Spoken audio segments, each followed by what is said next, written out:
start to the new Council of State. Very excited to serve with each of you. We've got a lot of work to do for the people of North Carolina, and this meeting, this forum is one way in which we do it. We'll call the meeting to order, and former Treasurer Dale Folwell and Governor Cooper decided that we would commence these meetings with the Pledge of Allegiance, and I think that's a tradition we should continue. So let us do that.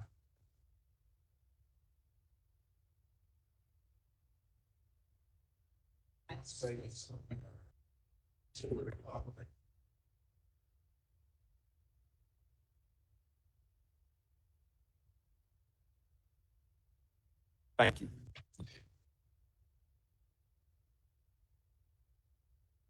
There is an ethics awareness and conflict of interest reminder that I read before every meeting.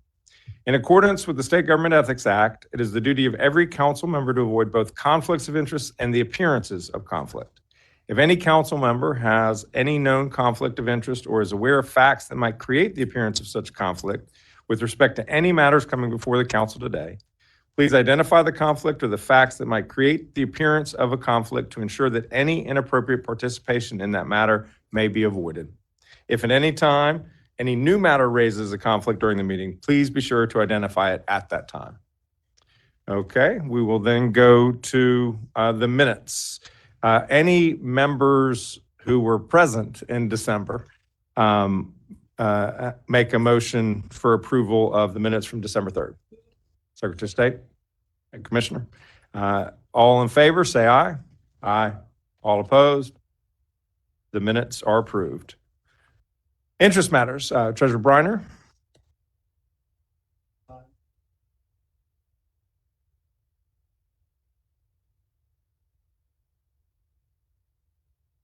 In the month of December, we credited a rate of 4.6%. As you may know, the Federal Reserve reduced interest rates in December, so we expect that number to come down in the coming months.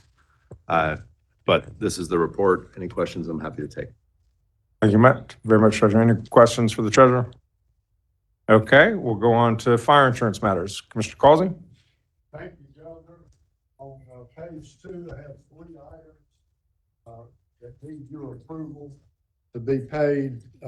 2 of the 3, number 2 and 3 are Hurricane Helene damage. One's Western Carolina, their Arboretum, $1.3 million, and the App State Convocation Center, $1.5 million. And the first was the Global Transport wind damage. But I move we pay those 3 items. Any second? Second. Second by Commissioner Glaber. All in favor, say aye. Aye. Opposed? Passes. Thank you so much, Commissioner Causey. We will now move on to Board of Transportation right-of-way matters. Charlie Grady? Yes, sir. Good morning, Governor, members of Council of State. We have 15 items for your consideration.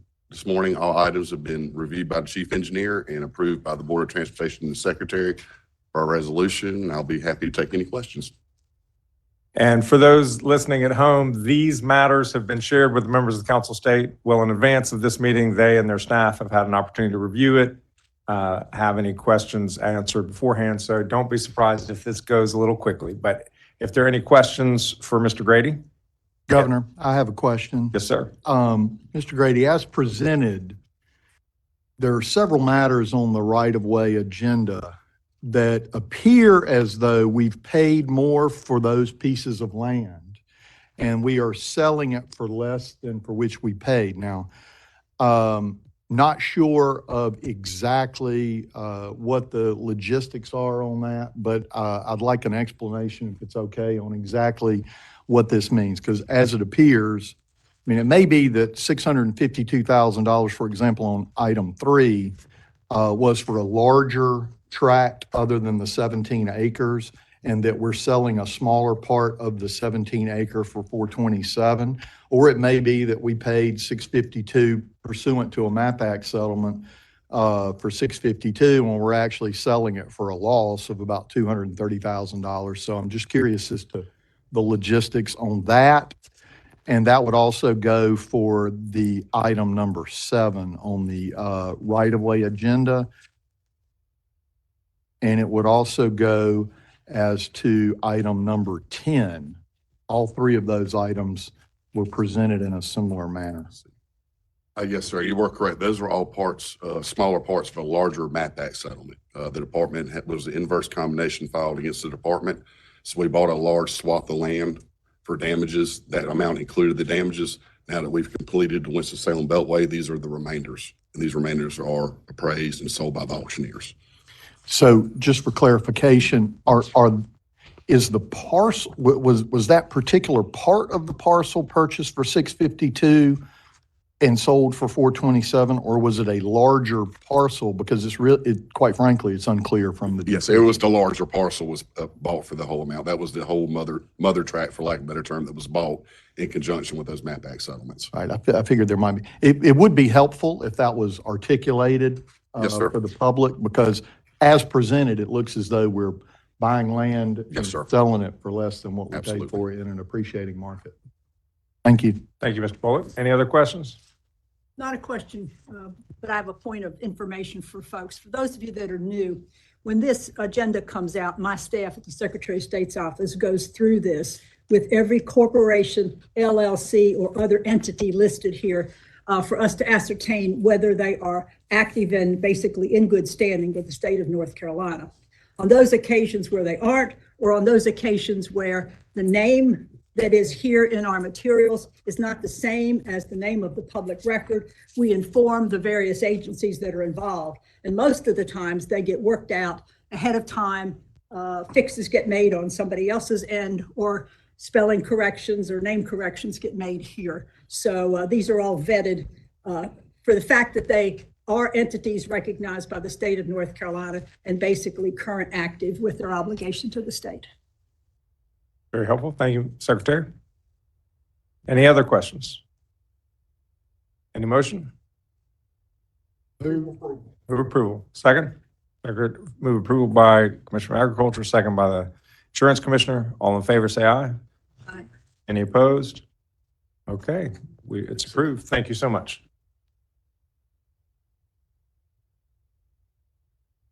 Now move on to state property matters. Tim Walton. Morning, Governor. Good to Members of be the with you. council. Welcome, new members. We have 36 items for your consideration this morning. Okay, thanks, Mr. Walton. Anyone have any questions on any of the matters? Yes, sir. I Ask- hate to be the auditor, No. ask a lot of questions about numbers. We welcome your questions, sir. So I do have a question on item 15. Item 15, which page? State Property Matters, page 29. It's a lease amendment to the, basically it looks like the AHEC hangar at the RDU airport. Yes, sir. First, let me say, I appreciate the information, but I do have to say that the way this was written up is really convoluted. And, It is it ought to be written so at least an average lawyer can understand it. And I had to go through it several times, and I'm probably a below average lawyer. But I'm not quite sure, in full disclosure, my office, my general counsel did call and we got some clarification from DOT on this. But I am curious as to exactly what we're doing here, because when you read it as presented, it appears as though, and it's unclear as to whether we the state, and I guess it's probably UNC through AHEC, entered into, or DOT with UNC, for the hangar at RDU, and we have a lease payment of about $240,000. And I can't make heads or tails of whether there was a 3% per year or appraised fair market value increase on that $240,000 that we just never paid, or whether it was an option that could be, exercised by the airport authority, and they just failed to exercise that option, because there's a material difference between the two, because the folks at RDU are sophisticated business people. And if that is an option that they failed to exercise, then I don't feel like the taxpayer should have to pay the difference. Now, if it is written into the lease that we were to pay 3% a year, and we continued to pay, for example, a lock stock payment every month, right, or every quarter, or however they bill us, and they fit, and we just failed to add the 3%, that might be a different story.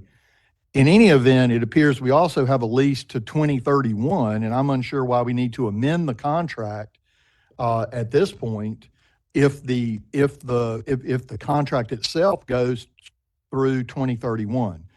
And also, again, another point, it's very unclear too, because it looks as if we're asked to sort of go back to 2022 to look at paying RDU for whatever. Again, if this is an issue of there was an automatic increase and we just didn't pay, I think that's a different, that's a material issue.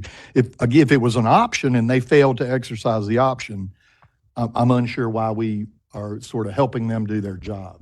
Can you explain that for me? I know that was a long-winded But kind of the- diatribe. The original 20-year lease, they had the option to increase it 3% a year and didn't. So we've had the benefit of that for 20 years. Anytime we change a lease, whether it's to add, anything we do to amend the lease, we have to come to this body for approval. So that's the reason for coming back 2 or 3 times, because one, we changed the term to 2031, added more time to it, and also now, because they did increase it, and we're not gonna, and because the other one had expired, we have to come back to this body for approval to, one, amend it to go, which has already been approved, to extend it to 2031. But now we have to get approval for this increase, which they had the option of 3% or the appraised fair market value. And that's been vetted with DOT. They have the funds. They worked with us through COVID. And now this new annual rent will date back to November of 22. That's not uncommon. Well, I've done real estate transactions too, and I mean, my question is, I'm unsure why the taxpayer should backdate it if the airport authority is not more on top of their leases, and why we should amend the lease if we already have a lease. Again, the way it's written, quite frankly, is very confusing. And I don't know whether the DOA wrote it or DOT, but it is very confusing with exactly what we're asked to do, because are we asked to just go back and pay them for two years worth of additional funds based on a new rate that they want to use going forward, and we're just being nice and paying them for 2 years? Or are we starting a new lease beginning today moving forward? No, Because it's very unclear. We're asking for this to be effective November of 22 at this new rate. That's what we're asking you to approve today.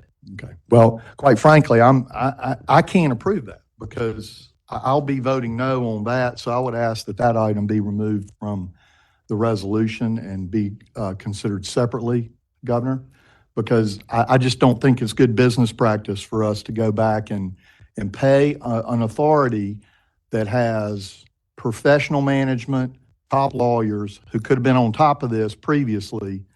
It's just not good stewardship of taxpayer dollars. So I'd ask that 15 be removed from the resolution and considered separately, Governor. Okay, before we do that, we have General Counsel from DOT. Yes. Yes, sir. So RDU did assert that rent increase back in 2022. They did work with us during COVID. They didn't assert that rent increase at that time. They did assert the fair market value rent increase in 2022, and then there was a lot of back and forth, frankly, that just languished between the parties, delayed actual coming for approval for this rent increase at this time. And so it wasn't that they were sleeping on it or that we weren't. They had asserted that rent payment, and DOT, there was some back and forth between DOT and DOA and RDU about what that rent payment should be. We finally came to an agreement. The parties came to an agreement on what that rent payment should be. And so it'd be backdating it back to 2022 so that we can come get in or out of arrears with RDU and move forward with that established. That makes a lot more sense. Your explanation does, compared to what we heard before. But I do want to reiterate, I read this 3 or 4 times. Yeah. And if anybody else on the council read it and tells me that they understood exactly what was being asked, I can't believe that you did. Because it's really written convoluted. And quite frankly, when you got something like this, it would also be helpful to have a copy of the lease. Because again, you've got a different question. They went 20 plus years and didn't assert the 3%. I have no idea who's determining fair market value.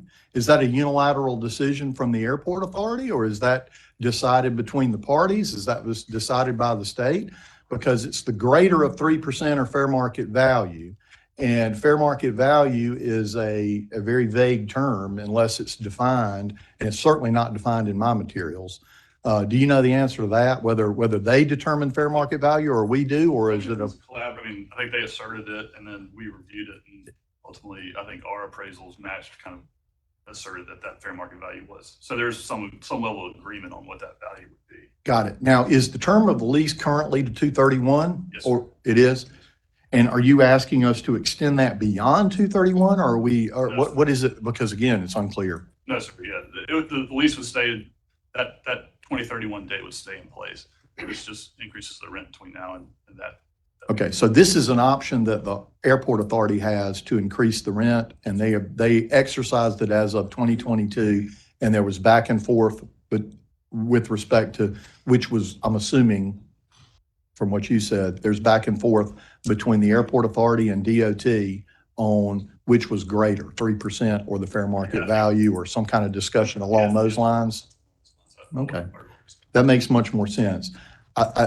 Governor, I would appreciate the DOT in future property matters if they'd be a little clearer, because I went through this with a fine tooth comb pretty good, because I am the auditor.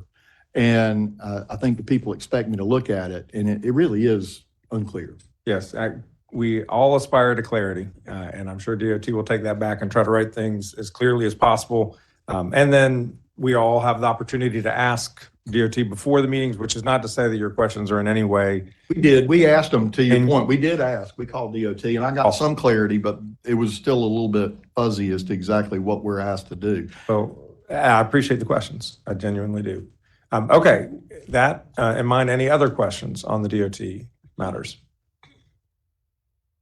Entertain a motion. Move approval from the Commissioner of Insurance, second by the Treasurer. All in favor, say aye. All opposed? It matters. The matter is passed. Thank you, Tim. Now we'll have a matter by Durham Technical College, President J.B. Buxton. Morning, Governor, members of Council of State. This is a piece of property on the western edge of our main campus in Durham. We're thankful Durham County Commissioners worked with us to purchase this. The purpose is to renovate this into a skilled trade center to expand our skilled trades programming. And this has been approved by our board, provisionally by the State Board of Community Colleges, and we'd be happy to answer any questions on it. Yes, Purchase, because this shows donation. It's a donation from the county to the college. They'll deed it to us. They've already purchased it. Okay, they made it. The county has. any other questions? Entertain a motion. Secretary, second by the Auditor. All in favor, say aye. All opposed? Matter passes. Thank you so much, President Buxton. Okay, at this point, we will begin our roundtable where each, and for the public watching at home, each member of the Council of State has an opportunity to say a minute or two about matters of interest to them. Start with the Secretary.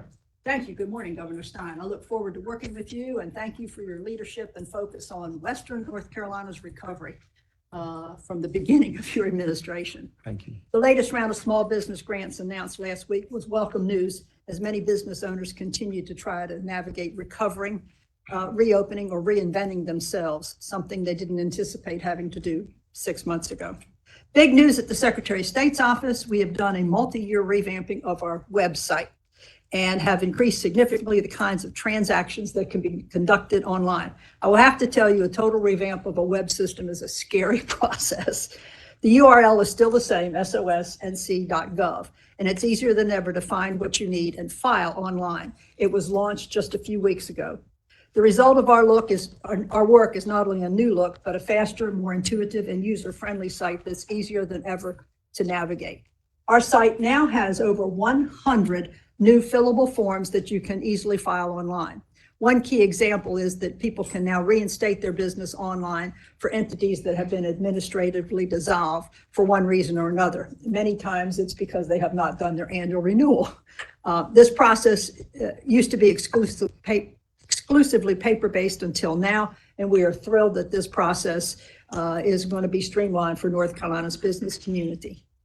Another new feature that we've launched is the ability to folks to go through sosnc.gov to confirm a status of a notary commission. As we all know, deed fraud is a rising problem in this state, and people need to know if the notary that is signed and sealed is actually a commissioned notary at the time. They can now do that instantaneously and find out. Using our notary confirmation function, you put the exact name in and county as seen on the stamp and verify whether they are currently commissioned. It is a very powerful tool to protect the public against potential fraud. Our IT made a high priority for compliance with Title II of the American Disabilities Act, including optimizing our design for people who are colorblind.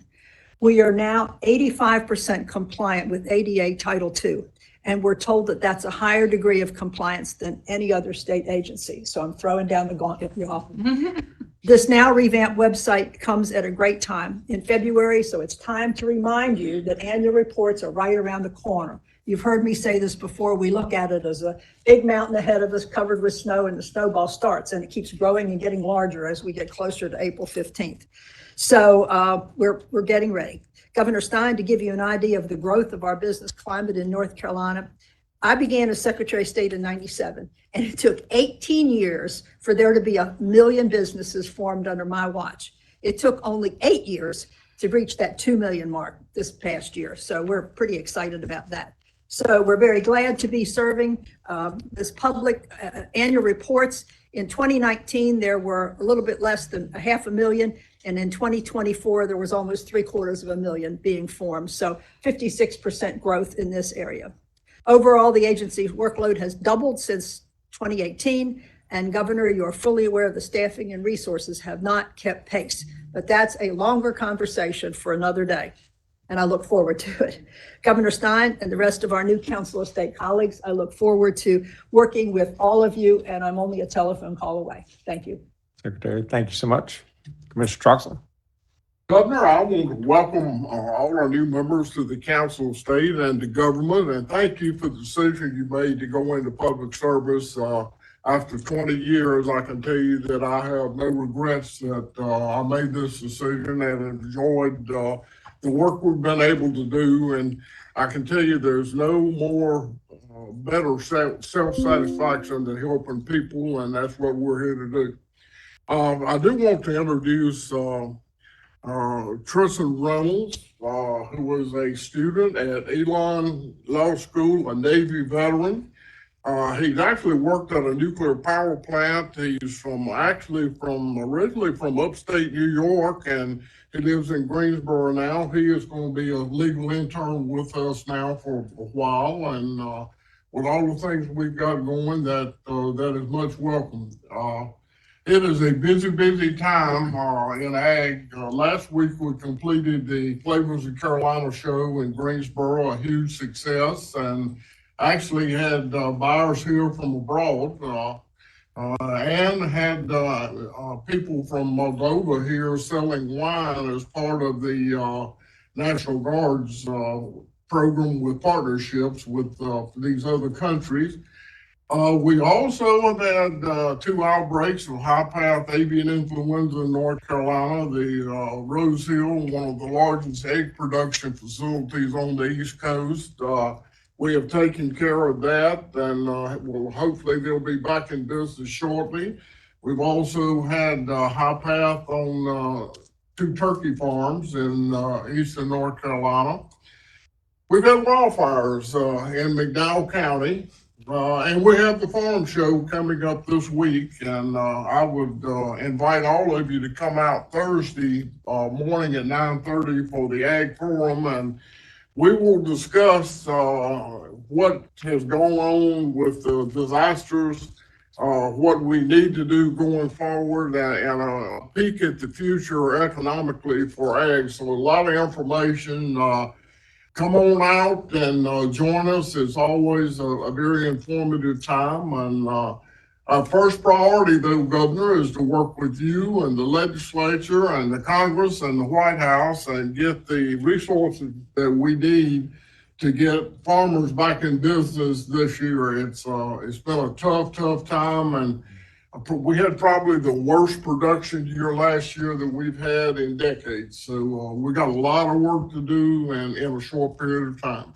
And I thank you. Commissioner, thank you. And I had a briefing, as you know, with your chief veterinarian, very on the bird flu, and very persuasive, very informed gentleman.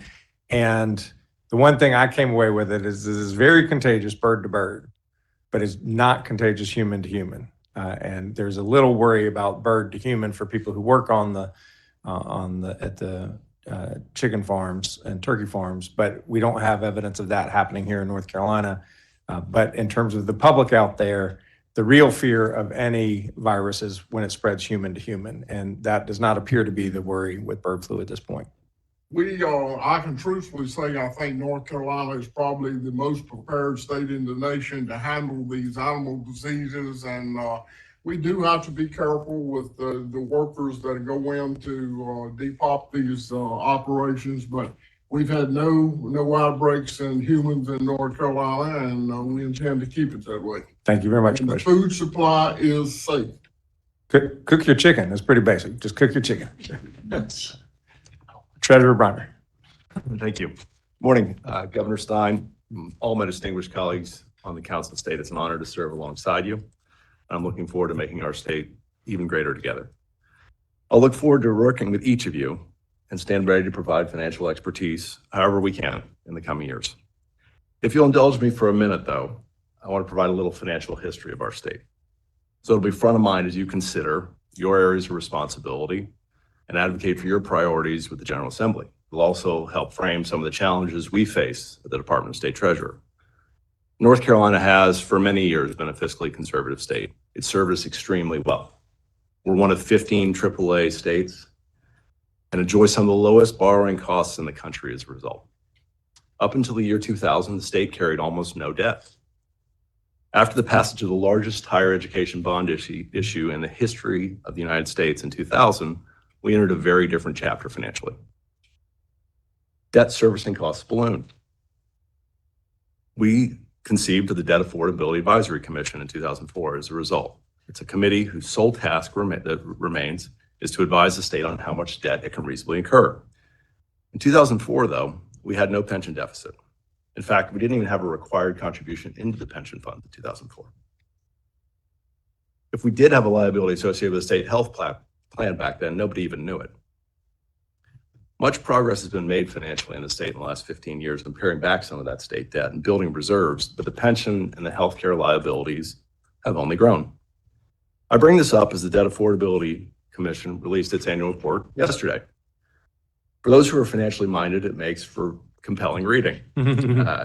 Thank you to Auditor Bolick, Controller Roseland, Budget Director Walker, Secretary of Revenue Wooten, and the dedicated staff of the state and local division of the Department of State Treasurer for your help in compiling this important report.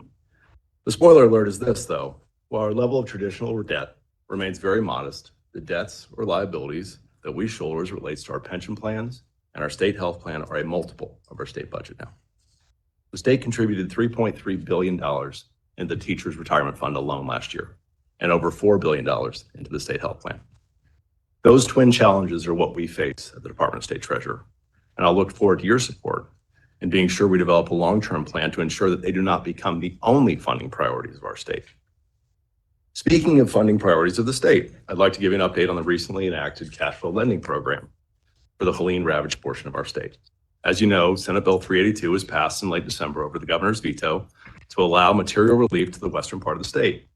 Since taking office 34 days ago, the Department of State Treasurer has created a new division to run this program, including hiring director, building financial infrastructure, coordinating with the North Carolina Association of County Commissioners and the League of Municipalities, gathering feedback directly from impacted local governments, communicating with legislators from Western North Carolina, developing a lending agreement, devising an equitable allocation methodology, and ensuring accountability for taxpayer dollars, because these are loans, not grants. The Department of State Treasurer has never been in the lending business, so we developed this from a standing start. We expect the first of these loans to be issued by the end of February, and we're happy that we can play a small part in helping this recovery. I'm proud of the efforts of our department. When we hit this goal at the end of the month, we will have built this program faster than the legislation that created it was passed, and twice as fast as the last time North Carolina tried to do any kind of lending of this sort. The Department of State Treasurer obviously cannot appropriate taxpayer dollars, nor execute the important work of physically rebuilding the western part of our state, but we can fulfill our statutory responsibilities well. We'll make sure pension payments are paid. We'll provide health insurance, and we will safeguard the funds of the state in so many ways. I'll look forward to keeping you updated further on this topic. The final topic I'd like to address this morning is the status of the state health plan. As I'm sure many of you have read, the plan is in dire financial straits, projecting a deficit of $507 million in 2026 and $1.4 billion in 2027. From a high level, our problem is really simple. We have a materially higher growth rate in our expenses than we do in our revenues, and we're out of reserves to plug the difference. I know it's probably more interesting to talk about what caused this fire than it is to discuss how we're going to put this fire out. But as anyone in the firefighting profession will tell you, you put the fire out first, then figure out what happened and make sure it never happens again. Years spent focusing on pointing fingers at others for our problems instead of focusing on finding solutions have caused this fire to burn out of control. That ends now. Make no mistake, we must get to price transparency to solve the long-term healthcare challenges in this state and in this country. And we're committed to doing just that. But we'll do that in partnership with other payers and with the providers in the state. I'll look forward to working with everyone in this room and everyone throughout the healthcare industry as we set out on a long-term path to improve the cost trajectory in healthcare. Thank you again. I look forward to working with you all. May God bless our great state. Thank you, Treasurer Briner. Superintendent Green. Good morning, Governor, and to the rest of the Council of State. Good morning. I also look forward to working with each of you. This morning, I'll touch on just a few things. First of all, reorganization. We've gone through a process of reorganizing the Department of Public Instruction. I'm proud to be joined this morning with our Deputy Superintendent, Dr. Maria Petrie Martin. This reorganization is intended to put a focus on academic services, and now we'll have a Chief Academic Officer and Academic Services all reporting to that person. Second, I will tell you that we're in the midst of a listening and learning tour. We call it Mo Wants to Know. It is an opportunity for us to hear from folks all across the state, both students and parents and community members, about what they want to see in our public school system. It will ultimately lead to the development of a strategic plan for the Department of Public Instruction and the State Board of Education. There is a vision that will drive this work. It's called Achieving Educational Excellence, which is, I believe, the successful coupling of academic achievement and character development. We use a quote from Dr. Martin Luther King Jr., intelligence plus character, that is the goal of true education. We'll combine it with a focus on excellence. I find that we are here in North Carolina poised to have the very best public school system in the entire country. It's going to require a lot of work. There are going to be challenges, but we must set the bar extremely high. And then finally, I do want to be sure that the Council of State is aware of a grant that was announced at the very start of my tenure. Because of the work of my predecessor and many folks in the department, working in conjunction with the Golden Leaf Foundation, I had the wonderful privilege of announcing a $25 million grant that will support middle schools in our state, will support focus on mathematics and improving math outcomes for our students. This is also a focus on Tier 1, Tier 2 communities, rural communities. Schools are learning about the grant and we'll be applying and we'll be announcing ultimately 20 schools that will be part of this grant, which is a 5-year grant in June or so of this year. Again, look forward to working with each and every one of you. Thank you and be blessed. Thank you, Superintendent. Mr. Attorney General. Thank you, Governor. Good to see you all. Just a few updates on behalf of your North Carolina Department of Justice. First, some good news in the long-running litigation saga against the Sackler family and Purdue Pharma that helped cause the opioid epidemic. There was a settlement reached a few years ago by my predecessor, offhand, I can't remember his name. The Supreme Court said that we needed to renegotiate the terms of that settlement.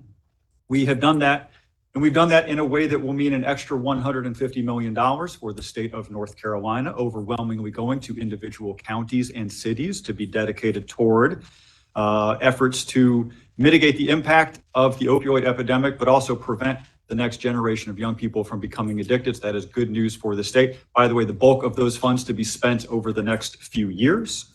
We also brought into litigation with respect to RealPage, which was a company that owned a piece of software that used artificial intelligence, we allege, to unlawfully raise people's rates. And we brought in that litigation to include 6 major landlords that between them control 70,000 apartment units in North Carolina.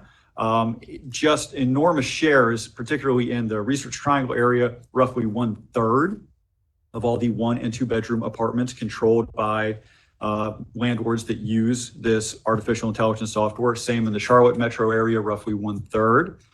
So we've brought in that litigation. And then we had some good news from the North Carolina Supreme Court, unanimously ruled on Friday to uphold the Safe Child Act. It was a piece of legislation recently passed to keep kids safe. And it had a look-back window that allowed for accountability that took into account the reality of how people process trauma and the time that it often takes for them to come forward and to tell their story. So we appreciate the unanimous ruling from the Supreme Court on that matter. Lots more going on at NCDOJ. We could easily take plenty more time, but in the spirit of brevity, that's all for now. Good to see you. Look forward to working with all of you. Thank you, Attorney General. Yeah, very grateful that the Sackler family and Purdue Pharma is finally writing a check. So thank you for bringing that to conclusion. Commissioner Causey. Thank you, Governor, and thank you for all you're doing in Western North Carolina to help the folks, because they really need help as they have needed for the past 5 months. But I also want to welcome all the new members to the Council of State. I look forward to working with you all. And Governor, I think some of us might have wondered, since Dale Falwell's off the Council of State, who would be asking the most questions. We know the state auditors going to continue that trend, and the questions are good. So Good questions. thank you, Auditor Bowley. You know, Governor, I've been up there with you to the mountains talking with business owners, and we've had our folks on the ground helping with consumer issues, with insurance camps, and working with FEMA. And there's not a week that goes by that I don't get an email or phone call from somebody that needs help with insurance matters or flood insurance. And what the big issue is, most of the losses were from floods, and most homeowners did not have flood insurance. And we saw that with Hurricane Florence back in 2018, where about 98% of the homeowners did not have flood insurance. So the real estate agents and insurance agents in Western North Carolina are getting hammered by questions from consumers. And a lot of these folks, in their desperation, they tend to blame the realtor or the insurance agent. Why didn't somebody tell me I needed flood insurance? You hear that a lot. I've heard it a lot from Florence to Helene. So I've had discussions, and I'm working with some of our legislators, and I think the legislature will be looking at ways, but we need to find more ways to to encourage people and even require some people to have flood insurance. And, you know, we have the state association, we have the beach plan and the fair plan, the coastal property insurance pool and the fair plan. And I've talked with those folks and Gina Hardy, and they tell me that the average flood insurance claim is around $20,000. So one of the ideas that's been brought up to me is that the state could say for those that, and almost 70% of the homeowners in the 20 coastal counties are with the coastal property insurance pool. So we could say going forward, anybody that takes out a homeowner's policy with the coastal property insurance pool or the fair plan for the other 80 counties would be required to have a minimum amount of flood insurance, whether it's $20,000 or $25,000 with options for increased amounts. After Hurricane Florence, we got approved through the Rate Bureau private flood insurance policies, but we've not had many takers in the insurance where we have one company here willing to write flood insurance. So most of the flood policies are still with the federal flood insurance program under FEMA. And then I talked to one homeowner that had 7.5 feet of water in their home in Swannanoa. And there was, I guess, the half foot from the ceiling to the roof. And they had insurance, the insurance company said, well, we're not paying for any roof. This was flood insurance from Florida, and some of these companies are given what I would consider lowball estimates.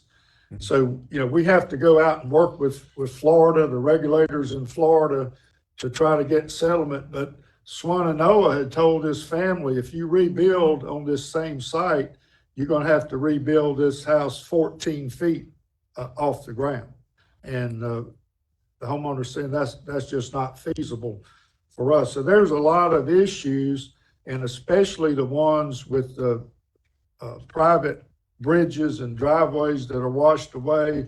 And I have folks calling me say I'm having an issue with FEMA.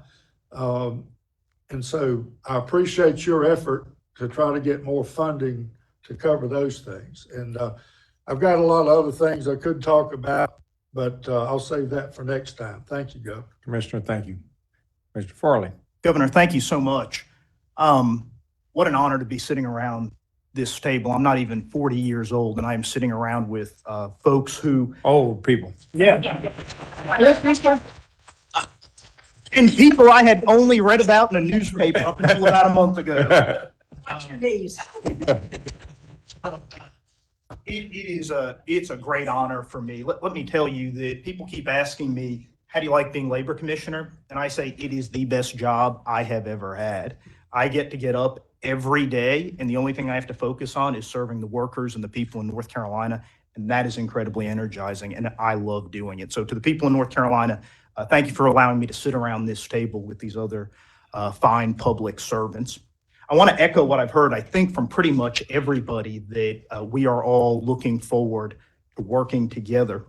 But for me, the key word there is work.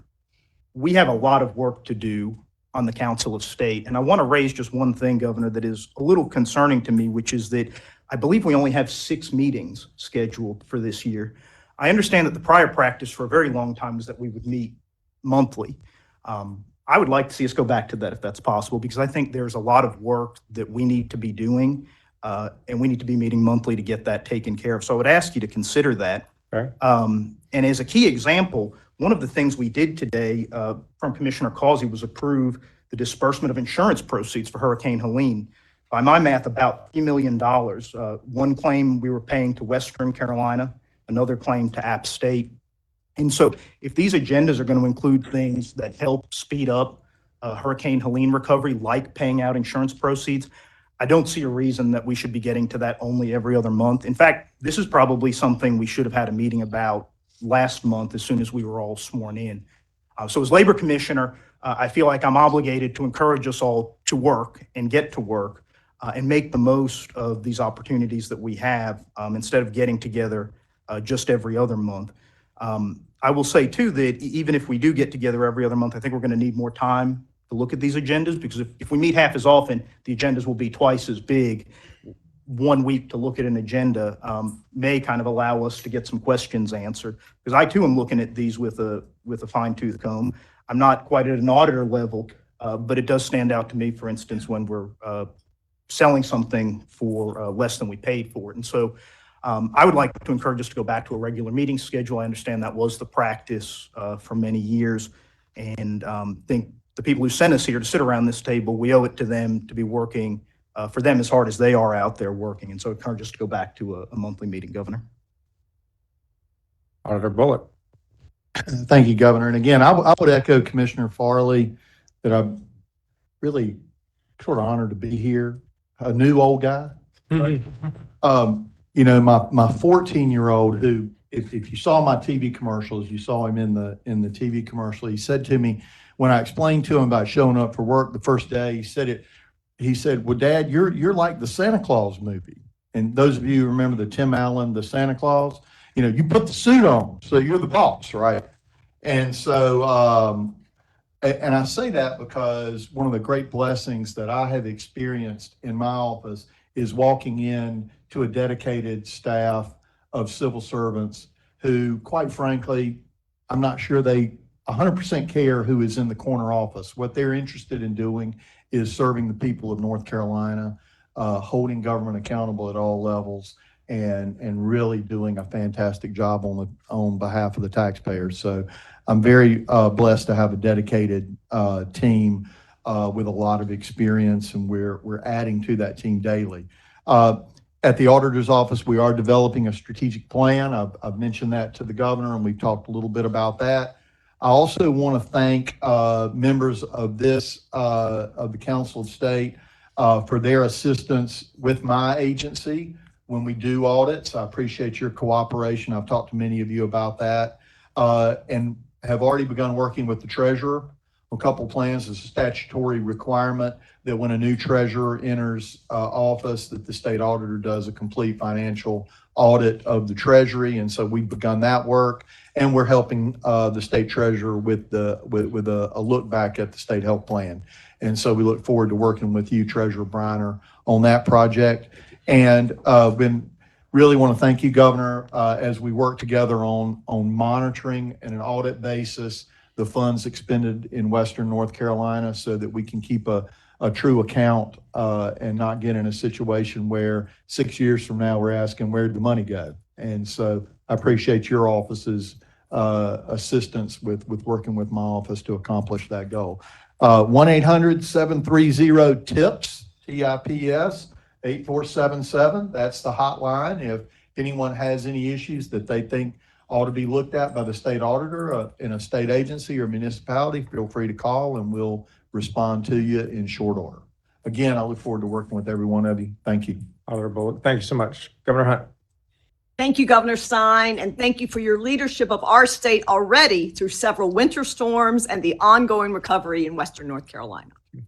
I want to take a moment and mention our neighbors out west as they continue to rebuild their communities while fighting other challenges like the cold and wildfires. I know everyone here has hurricane recovery as a top priority, and I will do everything I can to support those efforts. It is a great honor to sit around this table with all of you and begin our terms together on the Council of State. I ran for this office because of my deep love for this state, its people, and the promise of our future. I first learned about hard work and the importance of public service from my dad, former Governor Jim Hunt. He tirelessly led our state through some of its most challenging times with a laser focus on doing what is right for our people.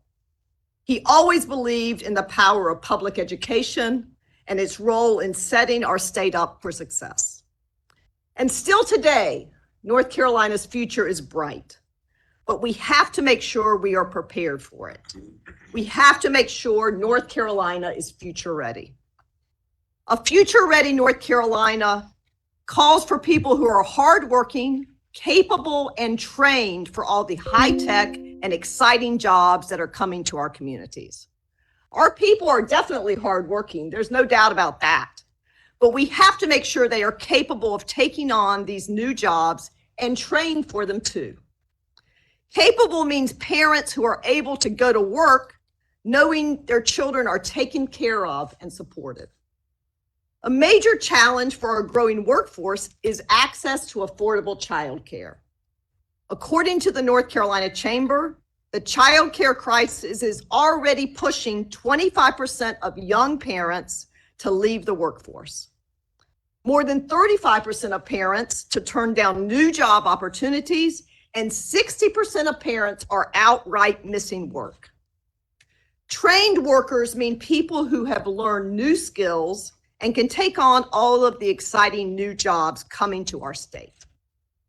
There's no better place to get that training than our excellent community college system that provides high quality education and technical courses to people across the state. These programs are right at our doorsteps too. Nearly every North Carolinian lives within 30 minutes of one of our community colleges. During my first year, I plan to focus on tackling the child care crisis and early child care education and championing our strong community colleges to build a future-ready North Carolina. Every person around this table ran for their office because they love North Carolina. I am so excited to work with you all to make our people's lives better and unlock the potential and promise of North Carolina. Thank you. Thank you, Governor Hunt. I want to echo the words of some of our newer members, as well as some of our gray heads, Steve and me. It's just an incredible honor to be with you all on this council state. And I really look forward to working with each of you. I know that each of you was called to your office because of your passion for North Carolina, for the unique skills and experience that you bring to your position. You're each going to do a fantastic job of that, I'm confident. I think we can agree that our most immediate need in North Carolina is helping the people in Western North Carolina recover. The devastation there is tremendous. I've been, I think, 7 or 8 times just this past month.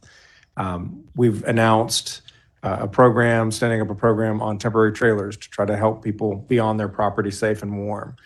A program to address private roads and bridges. There were some 8,000 private bridges that got washed out in the storm. It's something that we in the Piedmont don't understand, but anytime there's a road up a river valley, to get to the property on the other side of the river, you got to get a bridge. And so there's bridge after bridge and they got washed out. We announced on Friday last week up in Boone, a small business grant program, Secretary, to help these small businesses. What we do not want is for these businesses, most of their revenue comes, particularly the tourist-based businesses, in October and December and July. Those are the 3 biggest months. October was a total loss. December was all but a total loss. What we want is for them to be surviving and open doors for July so that they can make some money, keep earning revenue, pay their employees, stabilize their communities. So this is a grant program to help these small businesses just weather these cold winter months. I was up yesterday, and you all will be getting, if you have not already, the appropriation request that we're making for the General Assembly to fund $1 billion in immediate needs, $150 million of which, Commissioner Troxler, is agriculture related, because the farmers up there, a lot of the farms are in the lowlands, right in the valleys. That's where it all got washed out. So we need to help those folks. They're a critical part of the economy, and these funds can help us do that. There's funds for business, there's funds for housing, there's funds for agriculture, there's funds for human services. We have a number of school systems in which the superintendent lost more than 15 days of instructional time. We all went through COVID. We know what happens when kids lose out on instructional time. It's very difficult to make it up. So we want to have summer programming for students who lost that much school, so that they can catch back up to their peers across the state. A lot of critical work needs to be done. It's going to be a focus. When we do this work, the values that undergird my administration is urgency, because people need help now. Focus, got to focus on what we can get done. Transparency and accountability. And Auditor, very much appreciate the conversations your staff has been having with mine. We're endeavoring to get you all information as quickly as we can in a regular cadence because we want to be accountable to you. We want to be accountable to the public. We're going to have a public dashboard that every North Carolina resident can see to make sure that we're doing the job as best as we can. We all want this to be done immediately with perfection, and we're going to come as close to those goals as we possibly can. Very much look forward to working with all of you, and the meeting is now adjourned. Thank you.